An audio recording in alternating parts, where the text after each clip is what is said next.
महात्मा गौतम बुद्ध के समय की बात है। एक गांव में एक किसान अपनी पत्नी और 2 बच्चों के साथ रहता था। वह किसान बहुत ही ज्यादा परेशान रहता था। अपने 2 बच्चों और पत्नी की जरूरतों को पूरा नहीं कर पाता था। शायद यही उसकी परेशानी की सबसे बड़ी वजह थी। समय बीतता गया, उसकी परेशानियां परिवार की जरूरतों के साथ बढ़ती ही जा रही थीं। वह दिमाग से और मन से बहुत अशांत रहने लगा था। कहीं ना कहीं वह बहुत ज्यादा दुखी हो गया था।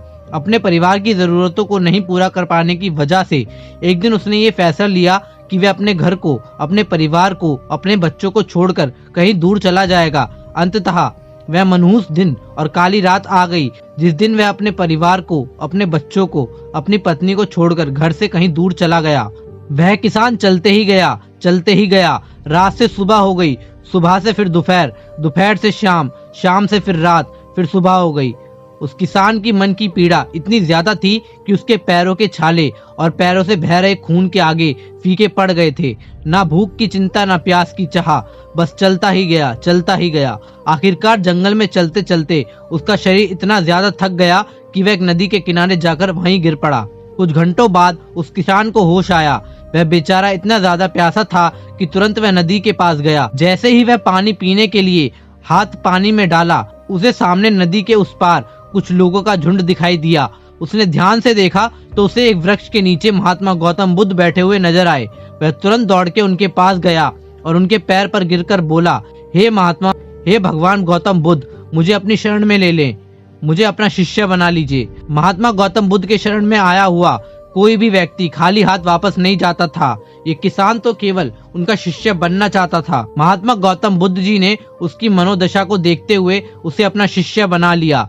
महात्मा गौतम बुद्ध और उनके शिष्य वहां पर केवल विश्राम कर रहे थे। उनका विश्राम भी पूरा हो चुका था। वे किसान भी अब महात्मा गौतम बुद्ध जी का शिष्य बन चुका था। अब समय हो चला था आगे की यात्रा को पूरे करने का। गौतम बुद्ध और उनके शिष्य आगे बढ़ते चले गए। कुछ दूर निकल जाने के बाद गौतम बुद्ध जी को बहुत ही जोर की प्यास लगी।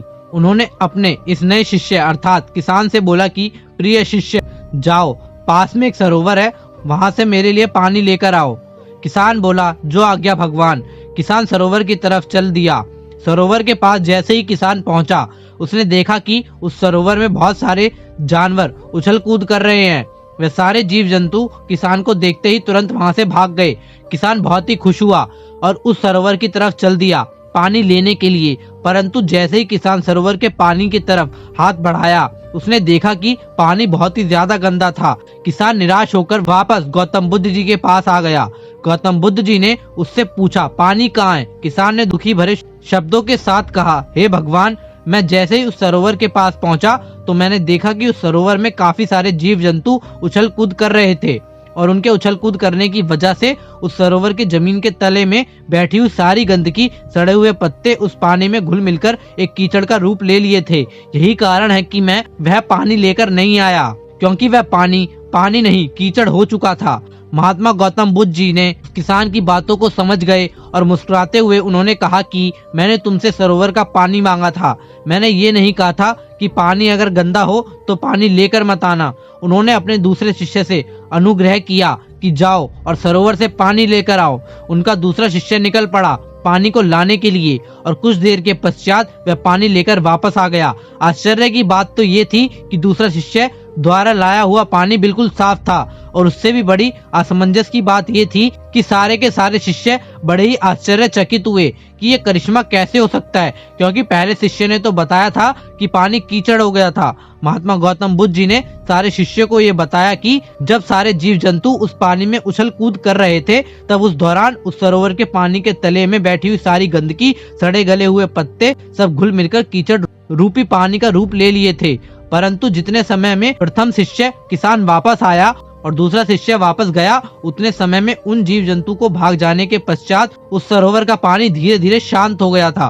और जैसे जैसे सरोवर का पानी शांत हो गया, उस सरोवर के कीचड़ रूपी पानी में खुली हुई सारी सड़ी गली पत्तियां और मिट्टी धीरे धीरे शांत होकर उस सरोवर के तले में जाकर बैठ गई, जिससे उस सरोवर का पानी शांत होकर साफ हो गया तथा सारे गले हुए सड़े हुए पत्तियां भी शांत होकर आराम से उस सरोवर के तले में जाकर बैठ गए थे।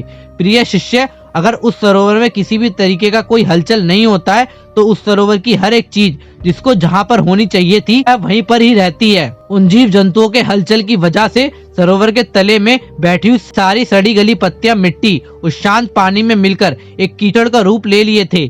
ठीक इसी प्रकार से हर व्यक्ति के जीवन में तरह तरह की समस्याएं, परेशानियां और कठिनाइयां आती है, जिसकी वजह से हमारे मन में हलचल सी मच जाती है, हमारा दिमाग और मन अशांत हो जाता है। तत्पश्चात हम कोई गलत निर्णय अर्थात फैसले ले लेते हैं। परंतु अगर हम थोड़ा समय देकर उन कठिनाइयों, परेशानियों और समस्याओं के बारे में समझने की कोशिश करें तो मन की हलचल उस सरोवर की पानी की तरह शांत हो जाएगी, जिससे हम अपने जीवन में सही निर्णय का चुनाव कर सकते हैं। सही निर्णय का चुनाव करते हुए उसका समाधान निकाल लेंगे। किसान को महात्मा गौतम बुद्ध जी की सारी बातें बिल्कुल साफ साफ समझ में आ गई। उसे ये भी समझ में आ गया कि उसके परिवार में आई हुई सारी परेशानियां, दिक्कतें और जिम्मेदारियां भी इस सरोवर से सड़ी गली हुई पत्तियों और मिट्टी रूपी कीचड़ की तरह ही हैं। बस जरूरत है थोड़ा समय निकालकर मन को शांत करते हुए उन परेशानियों, दिक्कतों के बारे में समझने और उसका समाधान निकालने की। दोस्तों, समय के साथ साथ हर इंसान की जरूरतें बढ़ी जाती हैं। हो सकता है किसी की जरूरत कम हो सकता है किसी की जरूरत ज्यादा हो, लेकिन हम उन जरूरतों को पूरा करने के लिए मेहनत तो करनी ही पड़ती है। हाँ, ये जरूर है कि मेहनत करते वक्त हमें बहुत सारी कठिनाइयों और समस्याओं का सामना करना पड़ता है। इसी वजह से बहुत बार हमारा मन अशांत हो जाता है, निराश हो जाता है, दिल दिमाग में एक अजीब सी हलचल होने लगती है, जिसकी वजह से हम गलत फैसले ले लेते हैं। परंतु दोस्तों, हमें कभी घबराना नहीं है। हमें अपने दिमाग को शांत करने की जरूरत है, थोड़ा समय देकर इसके बारे में सोचने की जरूरत है। इसका समाधान कुछ न कुछ जरूर निकल जाएगा। दिमाग को शांत रखें, कोशिश करते रहें, मेहनत करते रहें। समय लगेगा लेकिन सफलता जरूर मिलेगी, क्योंकि सब्र का फल मीठा होता है। ऐसी और कहानियों को देखने के लिए हमारे चैनल को सब्सक्राइब करें और वीडियो को लाइक जरूर करें और बेल आइकन को प्रेस जरूर करें, ताकि आपको आने वाली वीडियोस के नोटिफिकेशन तुरंत मिल जाए। मिलते हैं नेक्स्ट वीडियो में।